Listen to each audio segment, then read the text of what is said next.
Beleza? E boa noite pra você, ou bom dia, boa tarde, sei que hora vocês vão ver esse vídeo. Eu sou o Marquinhos Dilson aqui do canal Dilson Dicas Automotiva. E vamos mostrar a BMW aí. Vamos ver se a geringonça vai funcionar, hein? Não se esqueça Acabamos de montar, pode falar. Não se esqueça de martelar o like.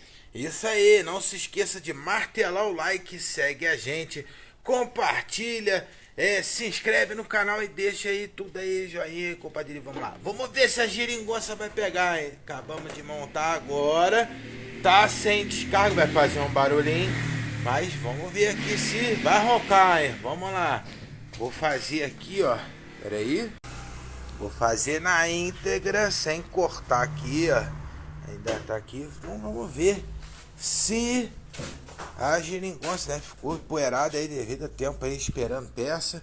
Vamos ver se vai roncar, hein? Vamos lá, taca-lhe fogo, Marquito!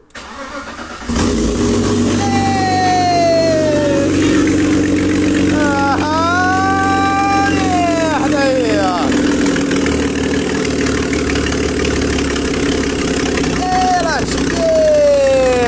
Taca-lhe pau no carrinho aí, ó.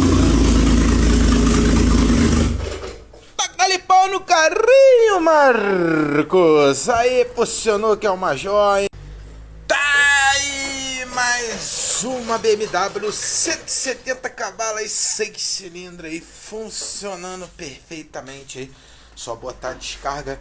Lembrando vocês que querem assistir esse vídeo aí, ó. Ela quebrou aí as válvulas, ó. Vou jogar fora aqui, ó lá, ó. Eu fiz o passo a passo desse carro inteirinho aí, mostrando tudo aí até agora aqui no funcionamento aí. Valeu! Segue a gente, ó. Trek aí na tela aí. E martela o like. Valeu!